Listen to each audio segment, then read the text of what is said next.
नमस्कार, मैं प्राध्यापक PS कांबले, असिस्टेंट प्रोफेसर दूर शिक्षा केंद्र शिवाजी विश्वविद्यालय कोल्हापुर। आज हम BA भाग 1 ऐच्छिक हिंदी सत्र 2 पेपर 2 हिंदी गद्य साहित्य में से इकाई 1 जीवन और शिक्षण इस निबंध के आशय पर चर्चा करेंगे। जीवन और शिक्षण निबंध का आशय। जीवन और शिक्षण ये आचार्य विनोबा भावे जी का मशहूर निबंध है। प्रस्तुत निबंध में आज की शिक्षण पद्धति पर विचार प्रस्तुत किए गए। आज की शिक्षण पद्धति किस प्रकार खोखली है, बच्चों के जीवन में वह किस प्रकार तनाव निर्माण करती है, इसे विनोबा जी ने विविध उदाहरणों देकर सुंदरता से स्पष्ट किया है। आज की शिक्षण पद्धति अत्यंत विचित्र है। इसमें हमारे जीवन को 2 टुकड़ों में बांट दिया है। पहले टुकड़े में आदमी 15-20 वर्ष तक जीने की कला न सीखकर शिक्षा प्राप्त करता है और बाद में उसी शिक्षा को बस्ती में लपेट कर मरने तक जीता है। विनोबा भावे जी के विचार से आज की शिक्षा पद्धति प्रकृति की योजना के विरुद्ध है। जैसे एक छोटे बच्चे के शरीर की दिन प्रतिदिन वृद्धि होती है, परंतु उसका यह विकास धीरे धीरे और थोड़ा थोड़ा होता है। इस कारण वह किसी के ध्यान में भी नहीं आता। इसके उल्टे हमारी शिक्षा पद्धति है। आज की शिक्षा पद्धति में मनुष्य को 20 साल तक कोई जिम्मेदारी का एहसास नहीं होता और अचानक 20 सालों बाद उस पर जिम्मेदारी थोपी जाती है। इस कारण संपूर्ण गैर जिम्मेदारी से संपूर्ण जिम्मेदारी की छलांग लगाने में वो सफल नहीं हो पाता। अपनी बात को स्पष्ट करने के लिए विनोबा जी भगवद गीता का उदाहरण देते हैं। वे कहते हैं, भगवान श्री कृष्ण ने कुरुक्षेत्र की रणभूमि पर अर्जुन से भगवद गीता कही। इस घटना में पहले अर्जुन रणभूमि पर उतरे और बाद में भगवान ने मार्गदर्शन बनकर उनकी मदद की।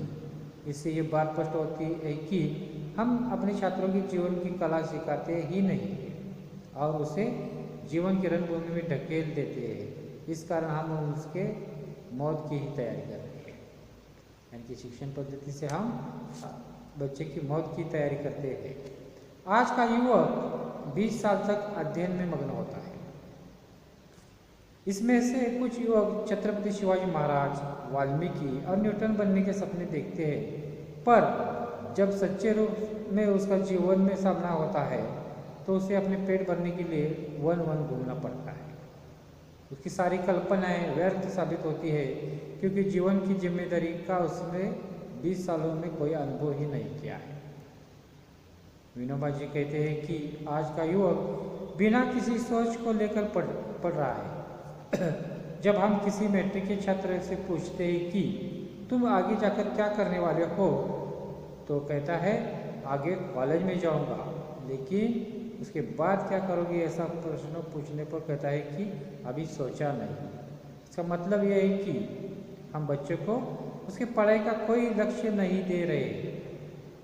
हम बच्चों को पढ़ाई का कोई लक्ष्य नहीं दे रहे। इस कारण शिक्षा समाप्त होने के उपरांत उसका चेहरा चिंताग्रस्त हो जाता है और वही प्रश्न अब आगे क्या होगा। यह प्रश्न उसके मन में चक्कर लगाता रहता है। वो केवल आज की मौत कल पर ढकेलता है।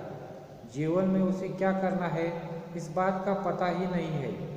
इस बात का उसे कोई भी अनुभव ही नहीं किया है। जिस प्रकार एक अंधा व्यक्ति दृष्टि न होने के कारण खंभे से टकरा जाता है, पर जिसकी आंखें ठीक होती है वह उस खंभे से नहीं टकराता। विनोबा जी कहते हैं, जिंदगी की जिम्मेदारी कोई मौत नहीं है और मौत दुखदायी होती है। इसका भी हमें खुद को कहाँ अनुभव होता है, वो तो एक कल्पना ही है। वैसे तो जीवन और मौत दोनों की बातें सुख ही होनी चाहिए। हर पिता ये चाहता है कि उसका बच्चा सुखमय जीवन जिए, परेशानी और झंझट भरी जिंदगी से वह दूर रहे। हम उसी ईश्वर की संतान है, इसलिए वह अपने बच्चे के लिए सुखमय और आसान जिंदगी देने की कोशिश करता है। ईश्वर हमें जिस चीज़ की जितनी ज़रूरत से ज़्यादा होती है वो उतनी ही सुलभता से मिलने का इंतज़ाम करता है। जैसे हमें हवा की ज़्यादा ज़रूरत होती है तो वो उसे सुलभता से उपलब्ध कराता है। पानी से हवा ज़्यादा जरूरी है, इसलिए ईश्वर ने सहजता से हवा को उपलब्ध किया है। जहाँ नाक है वहाँ आसानी से मौजूद है। पानी से अन्न की जरूरत कम होती है कि पानी से भी ज़्यादा अन्न को प्राप्त करना कठिन होता है। आत्मा सबसे महत्वपूर्ण वस्तु है। वस्तु होने के कारण वह सबको दे दिए। ईश्वर ने हमारा जीवन सुखकर बनाने के लिए ऐसी प्रेमपूर्ण योजना की है। इसका ख्याल न करते हुए हम निकम्मे बनकर हमारा जीवन केवल भौतिक सुविधाओं को जमा करने में ही लगा दिए। तो इसलिए केवल हम ही दोषी है, ईश्वर नहीं। विनोबा जी मानते हैं कि जिम्मेदारी का एहसास कराने वाली जिंदगी की सच्ची जिंदगी। इसलिए पहले हमें यह समझना चाहिए कि जिंदगी की जिम्मेदारी लेना कोई डरावनी बात नहीं है, तो वह एक आनंद से भरी हुई बात है। जीवन का हमें सच्चा आनंद लेना है तो हमें हमारे अनुपयुक्त वासनाओं को दबा कर रखना पड़ेगा। जिंदगी की जिम्मेदारी का एहसास दिलाने वाली शिक्षा की सच्ची शिक्षा है। विनोबा जी कहते हैं, जिंदगी की जिम्मेदारी का एहसास दिलाने वाली शिक्षा ही सच्ची शिक्षा है।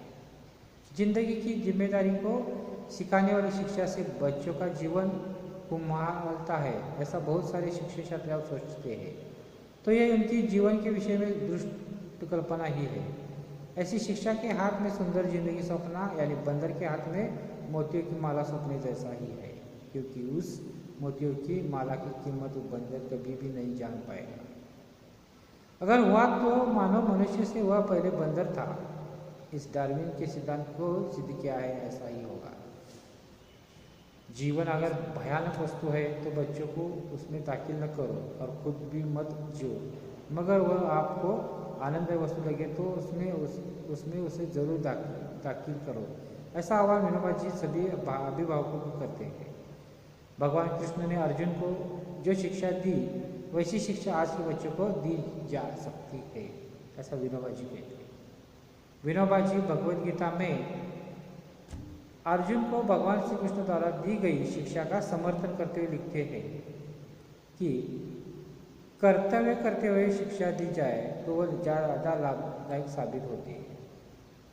जैसे खेत में काम करने दो, वहाँ उसे समस्या का निराकरण करने के लिए उसे सृष्टि शास्त्र या पदार्थ विज्ञान या अन्य किसी बात का ज्ञान दो, यह सच्चा शिक्षण होगा। बच्चों को खाना बनाने दो, वहाँ अगर जरूरत पड़े तो उसे पाक शास्त्र सिखाओ। व्यवहार में काम करने वाले आदमी को जैसे ज्ञान मिलता है वैसे बच्चों को भी मिलना जरूरी है। उसकी मुसीबत के समय यह मार्गदर्शक उसके आसपास मौजूद हो। उस मार्गदर्शक के पास बच्चों को समझकर बातें बताने की योग्यता जरूर होनी चाहिए, पर इसके लिए शिक्षक जैसे किसी स्वतंत्र धंधे की जरूरत नहीं है। वह केवल एक औपचारिक बात होनी चाहिए। ऐसा हुआ तो बच्चों को क्या करते हो प्रश्न पूछने पर चढ़ पड़ता हूँ कि बजाय खेती करता हूँ, बुनता हूँ, ऐसा उत्तर उसके अंतःकरण से आने चाहिए तो सच्चे रूप से उसे शिक्षा पाई है। विनोबा जी इस संदर्भ में विश्वामित्र को आदर्श शिक्षक, राम लक्ष्मण को आदर्श विद्यार्थी मानते हैं। यज्ञ की रक्षा के लिए विश्वामित्र ने दशरथ के उनके पुत्र की मदद की। दशरथ ने राम लक्ष्मण को भेजा तो इससे राम और लक्ष्मण की सच्ची शिक्षा मिली। विनोबा जी मानते हैं कि शिक्षा कर्तव्य का आनुषंगिक फल है। जो कर्तव्य करता है तो उसे वो फल मिल ही जाता है। हमें केवल इस बात की ओर ध्यान देना है कि हम उसे ठोकर लगने से पहले संभाल लें। इसलिए हमें उसके पास ऐसा वातावरण तैयार करना चाहिए जिससे कि वो धीरे धीरे स्वावलंबी बने। ऐसी योजनाएं हमें बनानी चाहिए। माँ फलेषु कदाचन, ये बात यहाँ भी लागू हो जाती है। इस शिक्षा से हमें यह मिलेगा, यह वासना बच्चों में नहीं आनी चाहिए। निष्काम कर्म की भावना हो तो इससे शिक्षा तो जरूर मिलेगी ही। माँ बीमार है, उसकी सेवा में हमें कुछ मिलेगा, इस भावना से कर्तव्य नहीं करना है तो पवित्र भावना से वो कर्तव्य करेगा, तो इससे शिक्षा तो मिलने ही वाली है। और माँ की सेवा से कोई दूसरी चीज़ हम गंवाने वाले हैं और इस कारण हम कर्तव्य से विमुख हुए तो ये गलत बात है। विनोबा जी के मतानुसार प्राथमिकता महत्व के जीवनोपयोगी परिश्रम को शिक्षा में स्थान देना होना चाहिए। पेट भरने के लिए हम शिक्षा ले, ये बिल्कुल गलत बात है। मनुष्य को पेट देने का ईश्वर का हेतु है, पेट ईमानदारी से भरे, ये अत्यंत जरूरी है। और ये बात अगर मनुष्य समझ ले तो दुनिया के काफ़ी दुख नष्ट हो जाएंगे। सभी लोगों के साथ लेकर जीना या किसी का भी विरोध न लेते हुए जीना ही मनुष्य की शरीर यात्रा का पहला कर्तव्य है। इसी कर्तव्य कर्म से मनुष्य की आध्यात्मिक उन्नति होती है। इसी से शरीर यात्रा के परिश्रम को ही शास्त्रकारों ने यज्ञ कहा है। वामन पंडित ने उदर भरण होए जानी यह यज्ञ कर्म, इस श्लोक में यही अर्थ प्रतिपादन किया है। शरीर यात्रा के लिए मैं परिश्रम करता हूँ, यह भावना उचित है। वहाँ विनोबा जी के मतानुसार शरीर यात्रा का मतलब केवल अपने 3.5 फुट शरीर से नहीं है, तो समाज की सेवा और ईश्वर की पूजा से है। यह भावना हर मनुष्य में होनी चाहिए, इसलिए यह भावना बच्चों में भी होनी चाहिए। बच्चों को जीवन के हर क्रियाकलाप में भाग लेना चाहिए और आवश्यकतानुसार उनके सारे शिक्षण में हमें व्यवस्था करनी चाहिए। ऐसा करते हुए मनुष्य के जीवन के 2 भाग नहीं होंगे। जीवन की जिम्मेदारी अचानक आ पड़ने से बच्चों को जो कठिनाई महसूस करनी पड़ती है वो नहीं होगी। अनापचारी शिक्षा तथा निष्काम कर्म ही और वह सर्वथा से उन्मुख होगा। इस प्रकार आपने जो निबंध है जीवन और शिक्षा, इस निबंध पर आशय पर आज के इस वीडियो में चर्चा की। तो धन्यवाद।